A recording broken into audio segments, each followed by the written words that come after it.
পরবর্তী যে বড় খবরের দিকে নজর রাখবো, উত্তর দিনাজপুরের কালিয়াগঞ্জের লক্ষ্মীপুর গ্রামে ডাইনি অপবাদ।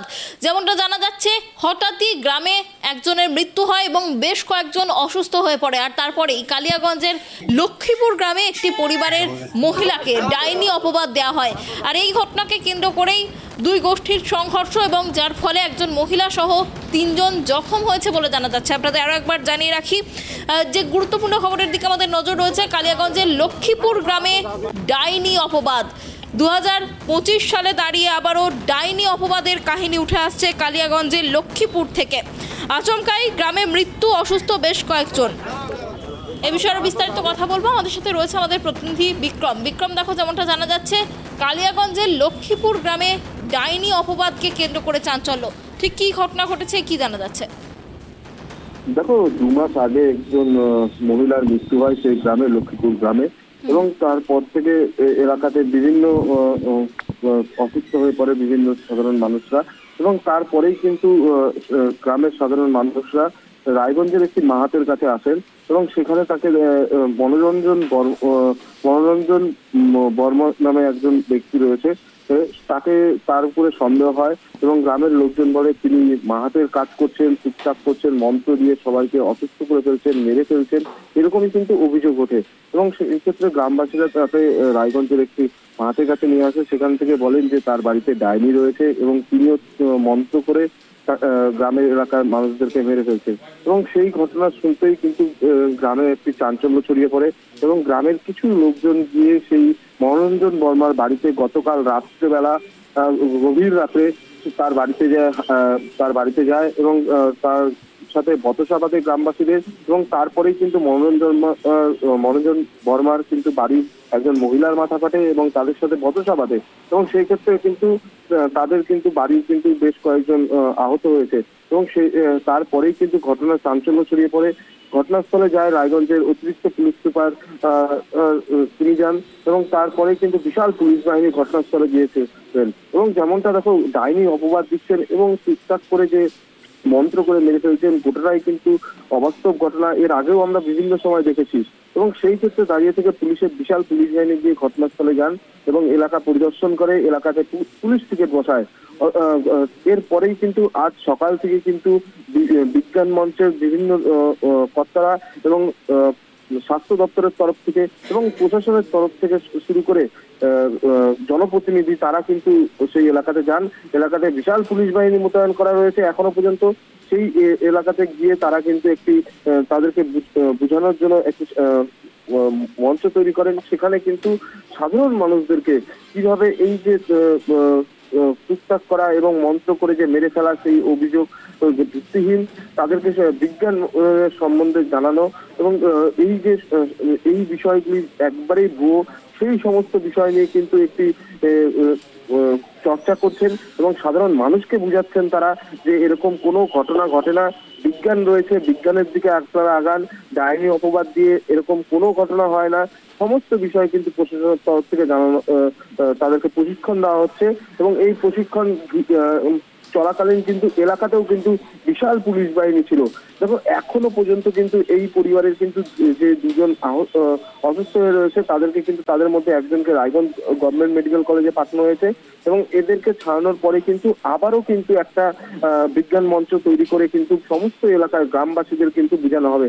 দেখো, আমরা এইরকম ঘটনা কিন্তু বিভিন্ন সময় কিন্তু আমরা দেখে আসছি, একের পর এক কিন্তু বিভিন্ন গ্রাম বাংলার মানুষরা কিন্তু একদম প্রত্যন্ত গ্রামের যে সমস্ত মানুষরা রয়েছে, তারা কিন্তু এরকম ঘটনা, কারো যদি মৃত্যু হয়, কেউ যদি ফাঁসি দেয়, সেই ক্ষেত্রে বলে ফাঁসকালি রয়েছে, এবং তারপরে তার বাড়ির পাশে ফাঁসকালি রয়েছে, এবং কেউ টুকটাক করে তাকে মেরে ফেলেছে, অর্থাৎ মন্ত্র করে তান্ত্রিকের মাধ্যমে। এই সমস্ত যে ভুয়ো, সেই বিষয় নিয়ে কিন্তু প্রশাসনের তরফ থেকে ইতিমধ্যেই টনক রয়েছে, এবং একের পর এক কিন্তু তারা কিন্তু প্রশিক্ষণ শিবিরের কিন্তু আয়োজন করছে, এবং স্বাভাবিকভাবে গ্রাম বাংলাতে কিন্তু গিয়ে তারা প্রশিক্ষণ করছে। কারণ এই ঘটনায় কিন্তু গতকাল থেকে কিন্তু উত্তপ্ত হয়েছিল কিন্তু ইসলামপুরের লক্ষ্মীপুর গ্রাম। এখন প্রশাসনের তরফ থেকে যাওয়া হয়েছে, সমস্ত বিষয় তারা প্রশিক্ষণ দিচ্ছে। তারা বলছেন যে গ্রামবাসীরা এই সমস্ত বিষয়টি জানা ছিল না, আমরা সবাইকে প্রশিক্ষণ করছি, অবশেষে এর পরবর্তীতে যেন এরকম কোনো ঘটনা না ঘটে সেটাই কিন্তু বলছেন জনপ্রতিনিধি থেকে শুরু করে প্রশাসনের তরফ থেকে। এবং প্রশাসনের তরফ থেকে দেখো জানানো যাচ্ছে যে এরকম ঘটনা এবং তার আগে থেকেই প্রশাসনের তরফ থেকে কিন্তু বিভিন্ন গ্রামে এরকম কিন্তু শিবির তারা আয়োজন করবেন, যে ডাইনি অপবাদ বা এই এক ঘরে করে দেওয়া এই সমস্ত বিষয় নিয়ে কিন্তু তারা প্রশিক্ষণ করবে। এখন পরিস্থিতি নিয়ন্ত্রণে আছে, এলাকায় বিশাল পুলিশ বাহিনী রয়েছে এবং যেই দুজন ব্যক্তি আহত হয়েছে তারা একজন রায়গঞ্জ গভর্নমেন্ট মেডিকেল কলেজে এবং ইসলাম কালিয়াগঞ্জ স্টেট জেনারেল হাসপাতালে কিন্তু ভর্তি রয়েছে। অনন্য।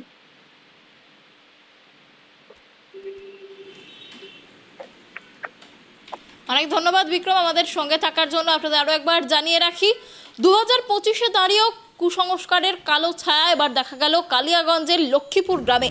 সেখানে ডাইনি অপবাদকে কেন্দ্র করে চাঞ্চল্য, এবং যেমনটা জানা যাচ্ছে কালিয়াগঞ্জের লক্ষ্মীপুর গ্রামে সেখানে একটি পরিবারের এক মহিলাকে ডাইনি অপবাদ দেওয়া হয়েছে এবং সেই মহিলা মন্ত্র পড়ে গ্রামের মানুষকে অসুস্থ করে দিচ্ছে, তাদের মৃত্যুর মুখে ঠেলে দিচ্ছে, এমনই অভিযোগকে কেন্দ্র করে কিন্তু চাঞ্চল্য শুরু হয়েছে কালিয়াগঞ্জের লক্ষ্মীপুর গ্রামে। যেমনটা জানা যাচ্ছে এই ঘটনার জেরে গ্রামবাসীরা ওই মহিলার বাড়িতে চড়াও হয় এবং তারপরেই তার বাড়িতে ভাঙচুর করা হয়। ঘটনায় খবর পাওয়ার পরেই ঘটনাস্থলে পৌঁছয় পুলিশ গিয়ে পরিস্থিতি নিয়ন্ত্রণে নিয়ে আসে এবং ইতিমধ্যেই বিজ্ঞান মঞ্চের সদস্যরা তারা সেই গ্রামে পৌঁছেছে এবং সেখানে তারা কিন্তু মানুষকে সচেতনতার কাজ চালাচ্ছেন। আমাদের সঙ্গে এই মুহূর্তে রয়েছেন সুজয় সরকার, বিজ্ঞান মঞ্চের সদস্য। সুজয়বাবু, ট্রাইব টিভি বাংলায় আপনাকে অনেক অনেক স্বাগত। 2025-এ দাঁড়িয়ে এই ডাইনি অপবাদের মতো কুসংস্কারাচ্ছন্ন একটা ছবি উঠে আসছে কালিয়াগঞ্জের লক্ষ্মীপুর গ্রাম থেকে, কিভাবে দেখছেন বিষয়টিকে? এটা আমাদের দুর্ভাগ্য যে একবিংশ শতকে যখন আমরা চন্দ্রায়ন 2 এর প্রস্তুতি নিচ্ছি তখন এরকম একটা খবর আমাদেরকে খুব লজ্জিত করে। বিজ্ঞান মঞ্চ এই বিষয়গুলিকে অত্যন্ত সহানুভূতির সাথে এবং গুরুত্ব সহকারে দেখে থাকে। বা আপনারা এটা বলছেন, আমরাও উদ্বিগ্ন, তবে আমরা এটাতে আমরা লেগে আছি। দেখা যাক এ ব্যাধি আমরা দূর করতে পারি কিনা, তার চেষ্টা করে যাচ্ছি। দেখুন, এখন সকলের হাতেই মোবাইল রয়েছে, সকলেই প্রযুক্তিগতভাবে অনেকটাই উন্নত এবং সকলের কাছে সব ধরনের ইনফরমেশন অ্যাভেলেবেল রয়েছে। তারপরেও এই ধরনের বিশ্বাস মানুষের মনে কিভাবে জন্মাচ্ছে, কি বলবেন? দেখুন, এটা তো একটা সামাজিক ব্যাধি। একই সাথে আমরা যেমন স্মার্টফোন নিয়ে স্মার্ট হবার চেষ্টা করছি, একই সাথে এই ইলেকট্রনিক বা এই মিডিয়াগুলোতে ওই বশীকরণ বা এই ধরনের যে অন্তর্দৃষ্টিমূলক যে কর্মসূচি তার বিজ্ঞাপনও আসছে। তো সেগুলো বেশ শক্তিশালী এবং সেগুলো বিজ্ঞাপনের চমকেই হোক বা আমাদের অজ্ঞানতার কারণেই হোক, অনেক সময় সেগুলোর বশবর্তী আমরা কিন্তু হয়েই পড়ছি। আমরাও প্রচার চালাচ্ছি, দেখা যাক কি হয়। এ কারণেও কিছুটা হচ্ছে। মানুষের মধ্যে কিভাবে সচেতনতা ছড়ানোর চেষ্টা করছেন আপনারা? দেখুন, আমরা আমাদের ঘোষিত কর্মসূচি রয়েছে কুসংস্কার বিরোধী এবং এ ধরনের কর্মসূচি। এই কর্মসূচিগুলো প্রাথমিক পর্যায়ে আমরা বিজ্ঞান কর্মীরা কিন্তু সামাজিক ব্যাধি মনে করি এবং যারা এর শিকার হন আমরা তাদের প্রতি সহানুভূতিশীল। আইনের চোখে আমাদের দেশে আইনও আছে, সমাজে তার কঠোর প্রয়োগও আছে, প্রশাসনও তৎপর রয়েছে। সেই প্রশাসনিক দিকটা তো প্রশাসন দেখবেই, কিন্তু প্রশাসনের সাহায্য নিয়েও আমরা সেখানে যাই। সেখানে এটা যে ঠিক নয়, কেন ঠিক নয় তা হাতে কলমে বুঝিয়ে দেওয়া বা তাদেরকে সচেতন করবার যে কাজটুকু আমরা কিন্তু করছি। অনেক ধন্যবাদ আপনাকে আমাদের সঙ্গে থাকার জন্য। আপনাদের আরও একবার জানিয়ে রাখি, আমরা কথা বললাম বিজ্ঞান মঞ্চের সদস্য সুজয় সরকারের সঙ্গে এবং তিনি ঠিক যেমনটা জানালেন যে আজকালকার প্রযুক্তির যুগেও মানুষের হাতে স্মার্টফোন থাকলেও সেখানেও নানা রকম কুসংস্কার মানুষের মনে বাসা বাঁধছে। আর সেই সমস্ত কুসংস্কারকে যাতে মানুষের মন থেকে একেবারে সমূলে উপড়ে ফেলা যায় সেজন্যই কাজ চালাচ্ছে বিজ্ঞান মঞ্চ।